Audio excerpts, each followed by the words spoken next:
Sujitha Ratheesh from sujiscooking.com. ഇന്ന് നമ്മൾ ചെയ്യാൻ പോകുന്നത് ഒരു അടിപൊളി ബാച്ചിലർ സ്പെഷ്യൽ പനീർ മസാലയാണ്. നമ്മുടെ കയ്യിലുള്ള ഇൻഗ്രീഡിയൻസ് കൊണ്ട് വളരെ ഈസി ആയിട്ട് ഉണ്ടാക്കാവുന്ന ഒരു രുചികരമായ പനീർ മസാല. ചപ്പാത്തിയുടെ കൂടെ കഴിക്കാൻ നല്ല സൂപ്പർ ടേസ്റ്റ് ആണ്.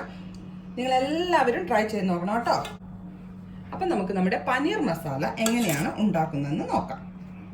അപ്പം നമുക്ക് നമ്മുടെ പനീർ മസാല ഉണ്ടാക്കാനായിട്ട് ഞാനിവിടെ ഒരു 200 ഗ്രാം പനീറാണ് എടുത്തിട്ടുള്ളത്. പനീർ അതുപോലത്തെ ചെറിയ ക്യൂബ്സ് ആക്കിയിട്ട് ഇങ്ങനെ മുറിച്ചെടുത്തിട്ടുള്ളതാണ്. അപ്പോൾ നമുക്ക് നമ്മുടെ പനീർ ഉണ്ടാക്കാൻ തുടങ്ങാം. ഓക്കെ, ആയിട്ട് ഞാനൊരു പാൻ അടുപ്പത്ത് വെച്ചിട്ടുണ്ട്. പാൻ നന്നായിട്ട് ചൂടായി വന്നിട്ടുണ്ട്. ഒരു ഇടത്തരം തീയിലിട്ടാൽ മതി കേട്ടോ. അപ്പോൾ അതിലേക്ക് നമുക്കൊരല്പം ഓയിലും കുറച്ച് ബട്ടറും ചേർത്ത് കൊടുക്കാം. ഒരു 2 ടേബിൾ സ്പൂൺ പിന്നെ ഇതുപോലത്തെ ഒരു ചെറിയ ക്യൂബ് ബട്ടർ. ഇത് ഒന്ന് മെൽറ്റായിട്ട് വരട്ടെ. ആക്ച്വലി ബട്ടർ ചൂടായി വന്നപ്പോൾ ഞാൻ ഇതിലേക്ക് ഒരു ചെറിയ കഷ്ണം ഇഞ്ചി പൊടിയായി അരിഞ്ഞതും ഒരു 2 വെളുത്തുള്ളി പൊടിയായി അരിഞ്ഞതും ചേർത്ത് കൊടുത്തിട്ടുണ്ട്. ഇനി ഈ വെളുത്തുള്ളി മൂത്ത് വരുന്നവരെ നമുക്ക് നന്നായിട്ടൊന്ന് ഇളക്കിയെടുക്കാം. ഇത് ചേർക്കുന്ന സമയത്ത് വീഡിയോ എടുത്തിരുന്നു, പക്ഷേ റെക്കോർഡായില്ല. അതുകൊണ്ടാണ് ചേർത്തെടുത്ത് ഒന്നുകൂടെ പറയാം. ഒരു 2 വെളുത്തുള്ളി പൊടിയായി അരിഞ്ഞതും ഒരു ചെറിയ കഷ്ണം ഇഞ്ചി പൊടിയായി അരിഞ്ഞതും. ഇത് നന്നായിട്ടൊന്ന് മൂത്ത് നല്ലൊരു മണം വരട്ടെ. നമ്മുടെ വെളുത്തുള്ളി ഇഞ്ചി മൂത്ത് നല്ലൊരു മണം വരുന്നുണ്ട്. ഇതിലേക്ക് നമുക്ക് ഒരു 2 പച്ചമുളക് പൊടിയായി അരിഞ്ഞത് ചേർത്ത് കൊടുക്കാം. അതുപോലെ തന്നെ ഒരു വലിയ ഉള്ളി ഇതുപോലെ പൊടിയായി അരിഞ്ഞതും ചേർത്ത് കൊടുക്കാം. ഈ ഉള്ളി നന്നായിട്ടൊന്ന് വഴറ്റി ഒരു ലൈറ്റ് ബ്രൗൺ ആയി വരണം. അതുവരെ നമുക്ക് നന്നായിട്ടൊന്ന് വഴറ്റി കൊടുക്കാം. വേണമെങ്കിൽ ഒരല്പം ഉപ്പ് ചേർത്ത് കൊടുക്കാം. എന്നാൽ ഉള്ളി പെട്ടെന്ന് നല്ലപോലെ വഴന്ന് കിട്ടും.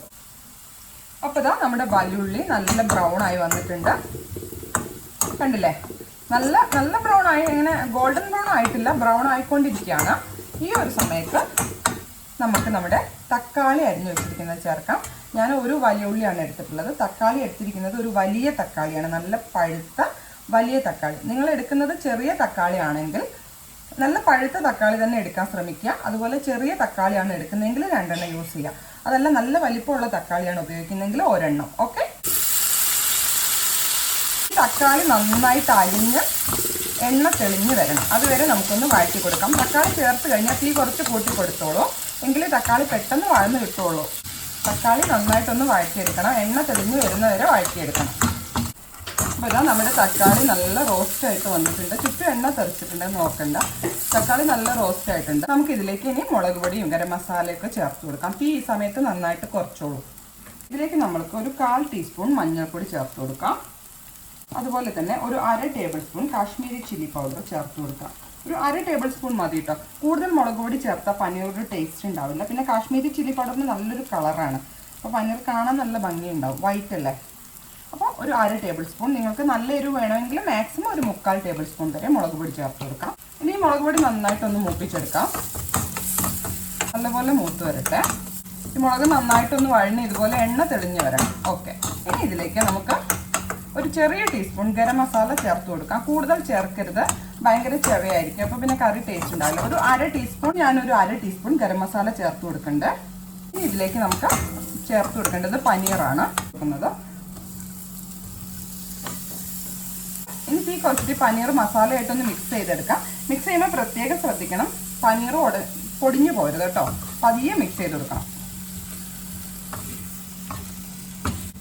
ഉപ്പ് നമ്മൾ നേരത്തെ ഉള്ളി വഴറ്റുമ്പോൾ ചേർത്ത് കൊടുത്തിട്ടുണ്ട്. ഇനി കുറച്ച് കഴിഞ്ഞിട്ട് നോക്കിയിട്ട് വേണമെങ്കിൽ ഒന്നുകൂടെ ചേർത്ത് കൊടുക്കാം.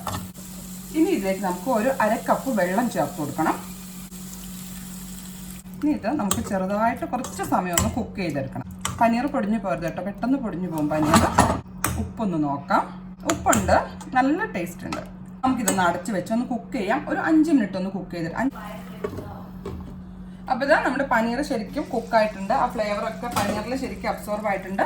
ഇനി നമുക്കിതിലേക്ക് ഒരല്പം ഫ്രഷ് ക്രീം ചേർത്ത് കൊടുക്കാം. ഞാനിവിടെ ഒരു 2 ടേബിൾ സ്പൂൺ ക്രീമാണ് ചേർത്ത് കൊടുക്കുന്നത്. 2.5 ടേബിൾ സ്പൂൺ ഫ്രഷ് ക്രീം ചേർത്ത് കൊടുത്തിട്ടുണ്ട്. നമുക്ക് പതുക്കെ ഒന്ന് മിക്സ് ചെയ്തെടുക്കാം. ക്രീം ചേർക്കുമ്പോൾ ഈ കറിയുടെ കളർ അങ്ങോട്ട് മാറും.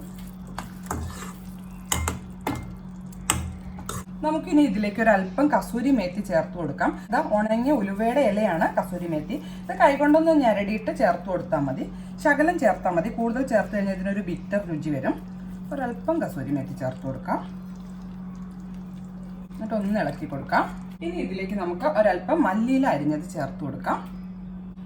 അപ്പോൾ ഇതാ നമ്മുടെ പനീർ മസാല റെഡി ആയിട്ടുണ്ട്. ചപ്പാത്തിയുടെ കൂടെ കഴിക്കാൻ സൂപ്പറാണ്, എനിക്ക് ഭയങ്കര ഇഷ്ടമാണ്. ഇനി ആ ചപ്പാത്തിയുടെ കൂടെ മാത്രമല്ല, നാനിൻ്റെ കൂടെയും പറാത്തയുടെ കൂടെയും ഒക്കെ നല്ല ടേസ്റ്റാണ്. നിങ്ങൾ തീർച്ചയായിട്ടും ട്രൈ ചെയ്ത് നോക്കണം. അപ്പം അടുത്ത എല്ലാവരും പറയുന്ന ഒരു കാര്യമുണ്ട്, ഞാൻ പറയാറില്ലാന്ന്. എന്നാൽ പറയാറുണ്ടെന്ന് തോന്നുന്നു എല്ലാ വീഡിയോയുടെ അവസാനം. ആദ്യമേ പറയാറില്ല. വീഡിയോ ഇഷ്ടപ്പെടുകയാണെങ്കിൽ തീർച്ചയായിട്ടും എനിക്കൊരു മെയിൽ അയക്കുകയോ കമൻറ്റ് പറയുകയോ എന്തെങ്കിലും ഒന്ന് ചെയ്യണം. അതുപോലെ തന്നെ ഇഷ്ടപ്പെടുകയാണെങ്കിൽ മാത്രം എൻ്റെ വീഡിയോ ഷെയർ ചെയ്യാനും സബ്സ്ക്രൈബ് ചെയ്യാനും മറക്കരുത്. ഓക്കെ, അപ്പോൾ അടുത്ത റെസിപ്പി ആയിട്ട് കാണുന്നവരേക്കും ബൈ ബൈ.